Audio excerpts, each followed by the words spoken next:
ఈ 13 ప్రదేశాలకి మాత్రం మిమ్మల్ని ఎంత పిలిచినా బ్రతిమిలాడినా సరే అస్సలు వెళ్ళకండి. ఆహ్వానం వచ్చినప్పుడు దాన్ని స్వీకరించే ముందు ఆలోచించండి. ఈ 13 స్థలాలు స్వాగతం అనేది మీకు అస్సలు మంచిది కాదు. మీకు ఒక కథ ద్వారా చెబుతాను, వినండి. ఇది కేవలం నీతి కథ కాదు, జీవన దర్శనం. ఈ విషయాన్ని కనుక మీరు హృదయపూర్వకంగా అర్థం చేసుకుంటే ఇక మీరు జీవితంలో ఎప్పటికీ మోసపోరు. ఇక ఈరోజు మనం ఒక మంచి కథ గురించి, నీతి కథ గురించి తెలుసుకుందాం. ఈ 13 స్థలాల గురించి, ఈ ప్లేసులకి మిమ్మల్ని ఎవరు ఎంత ఆహ్వానించినా వెళ్ళకూడదు అని మీరు గుర్తుపెట్టుకోవాలి. చంద్రగుప్త మౌర్య యువకుడు. అతని హృదయంలో సముద్ర తీరం అలలు ఎగసి పడుతున్నాయి. అతని మార్గదర్శకుడు గురువుగారు గౌతమ బుద్ధుడు. ఆయన నీతులు కత్తి కంటే పదునైనవి. ఒక ఉదయం తక్షశిలలోని ఒక దగ్గర చంద్రగుప్తుడు గురువుగారి వద్దకు వచ్చాడు. ఇక అతని ముఖంలో జిజ్ఞాస నిండి ఉంది. గురుదేవా, మనం విజయాలు సాధించగలం, సంపదను ఆర్జించగలం. కానీ ఏ స్థలాలు, ఏ వ్యక్తులు మనకు శుభకరమైనవి, ఏవి వినాశకరమైనవి అసలు ఎలా తెలుసుకోవాలి అని అడుగుతారు. ఇక గౌతమ బుద్ధుడు స్మితహాసంతో ఇలా అంటారు: చూడు శిష్య, మనిషి జీవితంలో చేసే అతిపెద్ద తప్పు ఏమిటి అంటే తనకి వచ్చే ప్రతి ఆహ్వానాన్ని అవకాశంగా భరించడం. కానీ కొన్ని ఆహ్వానాలు అతని పతనానికి ఆరంభమవుతాయి. ఆయన పక్కన ఉన్న మట్టిని తీసుకుని ఇలా అంటారు: ఈ మట్టిలానే ప్రతి స్థలానికి కూడా ఒక వాసన ఉంటుంది. కానీ కొన్ని స్థలాలు ఆ వాసనను కూడా కొల్లబెడతాయి. ఈరోజు నీకు ఆ 13 స్థలాల గురించి జాగ్రత్తగా చెబుతాను, విను. ఇక్కడికి మాత్రం ఎంత ఆహ్వానించినా సరే అస్సలు వెళ్ళకూడదు. ఇక చంద్రగుప్తుడు శ్రద్ధగా గురువుగారు చెప్పింది వినడం ప్రారంభిస్తాడు. ఇక ఇందులో మొదటి స్థలం గౌరవం లేని చోట. శిష్య, గుర్తుపెట్టుకో, మొదటి స్థలం నీకు గౌరవం లభించని చోట ఎప్పుడూ వెళ్ళకు. గౌరవం మనిషి యొక్క అతిపెద్ద సంపద. ఒకసారి నేను మగధ రాజ్యానికి వెళ్ళాను. అక్కడి మంత్రులు నన్ను రాజ్యసభకు ఆహ్వానించారు. కానీ నా మాటలను వినలేదు, గౌరవం ఇవ్వలేదు. ఆ స్థలంలో నా నీతి ఏమీ పని చేయలేదని నాకు అర్థమైంది. అందుకే నేను అక్కడి నుండి వెంటనే వచ్చేశాను. కొంతకాలం తర్వాత ఆ మంత్రి అవమానితుడై తన స్థానాన్ని కోల్పోయాడు. ఇక చంద్రగుప్తుడు ఇలా అడిగారు: గురుదేవా, అంటే ప్రతి చోట గౌరవం కోసం వెతకాలా? అనగానే ఇలా సమాధానం చెబుతారు గౌతమ బుద్ధుడు: లేదు శిష్య, కానీ నీ ఆత్మ గౌరవాన్ని కించపరిచే స్థలంలో ఉండటం నీ ధర్మాన్ని అవమానించడమే. ఇక రెండవ స్థలం అబద్ధం చెప్పవలసిన చోటు. కొంత నిశ్శబ్దం తర్వాత గౌతమ బుద్ధుడు ఇలా అంటారు: రెండవ స్థలం అనేది అబద్ధం చెప్పవలసిన చోటుకి అస్సలు వెళ్ళకు. సత్యం అనేది ఒక దీపం. కష్ట సమయంలో కూడా నీకు మార్గం చూపుతుంది. నేను అనేక రాజ్యసభలకు వెళ్ళాను. అక్కడ సైనికులు అబద్ధాలతో రాజుల కృపను పొందేందుకు ప్రయత్నించేవారు. కానీ అబద్ధంతో వచ్చిన కృప విషపూరిత ఫలం లాంటిది. చూడడానికి తీయగా ఉంటుంది, కానీ లోపల వినాశకరం. ఆయన ఒక సంఘటనను గుర్తు చేశారు. తక్షశిలలో ఒక వ్యాపారి నన్ను విందుకు ఆహ్వానించారు. అతని నీతి సరైనది కాదు అని నాకు తెలుసు. అతను నా నోటితో తన గురించి అబద్ధ పొగడ్తలు చేయించాలనుకున్నారు. కానీ నేను ఆ ఆహ్వానాన్ని తిరస్కరించాను. కొన్ని నెలల తర్వాత ఆ వ్యాపారి తన అబద్ధ ఒప్పందాలలో చిక్కుకొని అన్నీ కోల్పోయాడు. గుర్తుపెట్టుకో, అబద్ధం మీద నిర్మించిన భవనం ఉండే చోట వెళ్ళడం నీ ఆత్మను అవమానించడమే అవుతుంది. ఇక మూడవ స్థలం కలహం ఉన్న చోట. ఇక చంద్రగుప్తుడు ఆసక్తిగా అడిగాడు: గురుదేవా, మూడవ స్థలం కూడా అంతే ప్రమాదకరమా? అనగానే ఇక గౌతమ బుద్ధుడు మెల్లిగా తల ఊపారు.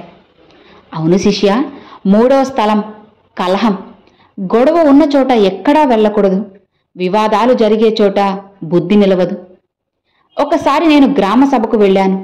అక్కడ 2 కుటుంబాలు ఒకరినొకరు అవమానిస్తూ గొడవ పడుతున్నాయి. నేను ఏమీ మాట్లాడకుండా అక్కడి నుంచి వెళ్ళిపోయాను. ఎందుకంటే వాద వివాదం ఉన్న చోట తర్కం అంతమవుతుంది. మనిషి శాంతిని వెతకాలి, కలహాన్ని కాదు. ఇక 4వ స్థలం సోమరితనం. సోమరితనం నివసించే చోట ఎప్పుడూ కూడా ఉండకూడదు. ఆ చోటికి అస్సలు వెళ్ళకూడదు. ఎందుకంటే సోమరితనం వినాశనానికి మూలం. పని నుండి తప్పించుకునే వ్యక్తి క్రమంగా అవకాశాల నుండి దూరమవుతాడు.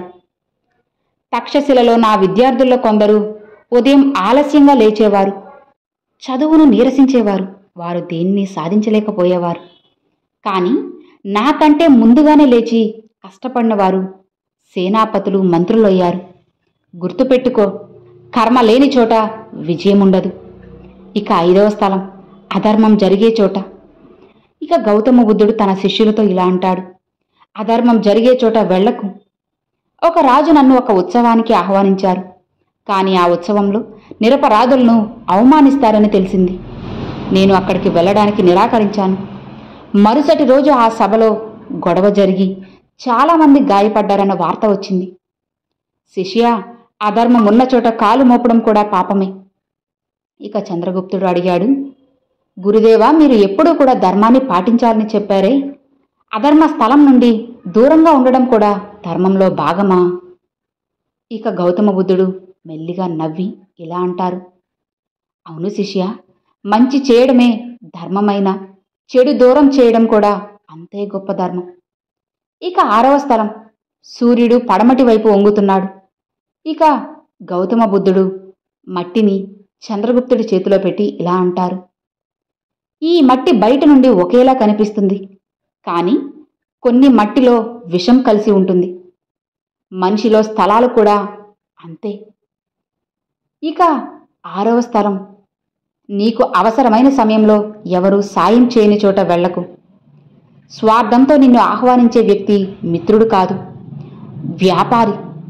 నేను జీవితంలో చూశాను, సంకట సమయంలో నీవు ఆహ్వానించకపోయినా నీ వెన్ను నిలిచేవారే నిజమైన సహచరులు. ఇక 7వ స్థలం ఆదర్శాలతో రాజీ పడే చోట.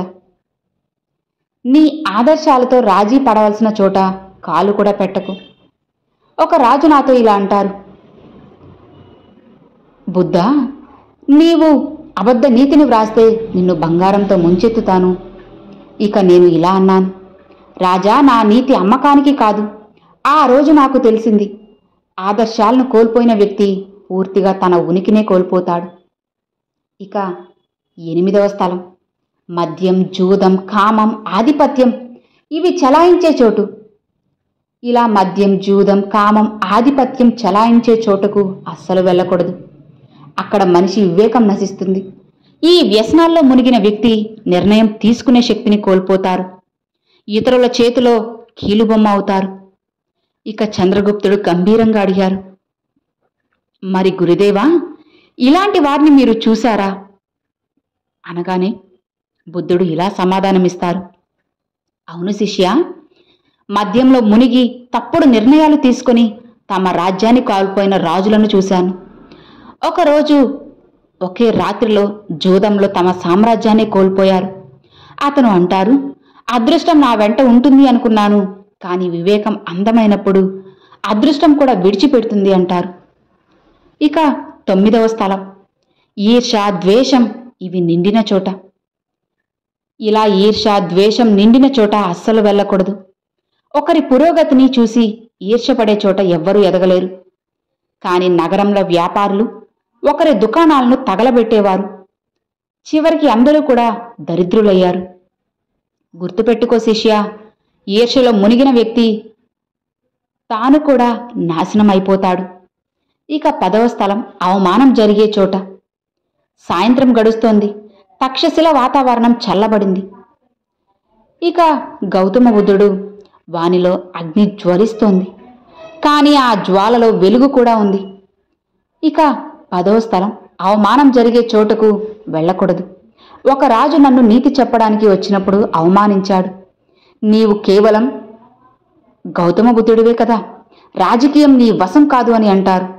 ఆ రోజు నేను ప్రతిజ్ఞ చేశాను, ఈ అవమానానికి సమాధానంగా ఒక గొప్ప రాజును సృష్టిస్తాను అని. ఇక ఆ రోజే నేను నిన్ను ఎన్నుకుంటాను. ఇక చంద్రగుప్తుడి కళ్ళలో మెరుపు కనిపించింది.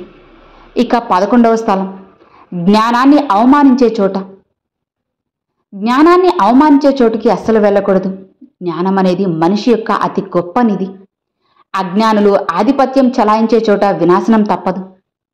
ఒక గ్రామ సభలో ఒక జ్ఞానిని మూర్ఖుడు అని తిట్టి పంపించేశారు.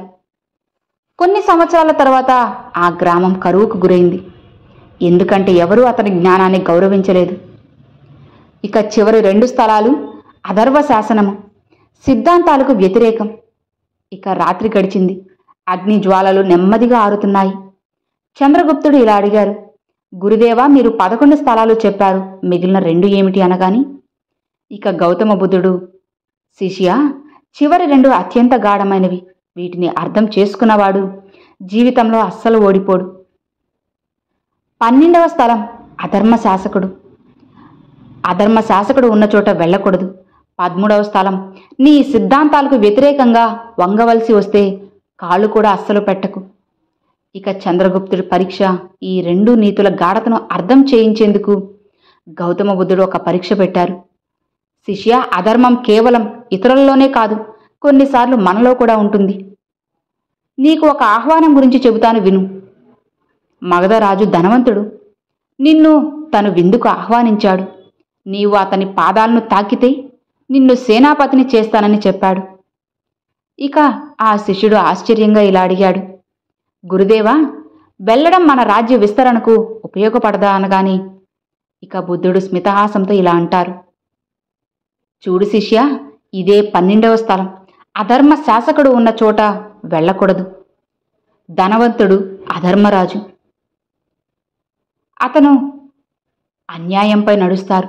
అతని విందుకు వెళ్ళి అతని పొగడ్తలు చెప్పడం అధర్మంలో భాగస్వామ్యం అవ్వడమే కదా. ఇక శిష్యుడు దృఢంగా చెప్పారు, గురుదేవా, నేను ఆ విందుకు వెళ్ళను.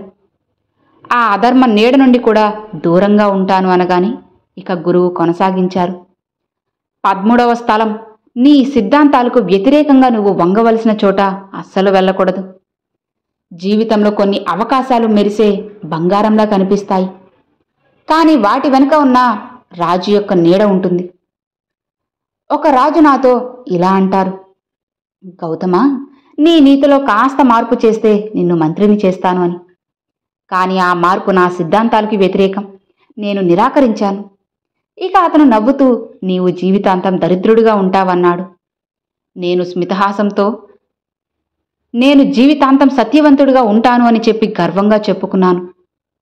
సో విన్నారు కదండి, మీకు ఎంత గౌరవ మర్యాదలు చేస్తారని చెప్పినా సరే, ఎంత బ్రతిమిలాడినా సరే, ఈ 13 స్థలాలకి మాత్రం అస్సలు వెళ్ళకండి. వెళ్ళారా, తరువాత మీరే బాధపడాల్సి వస్తుంది. అర్థమైంది కదా? Thanks for watching friends.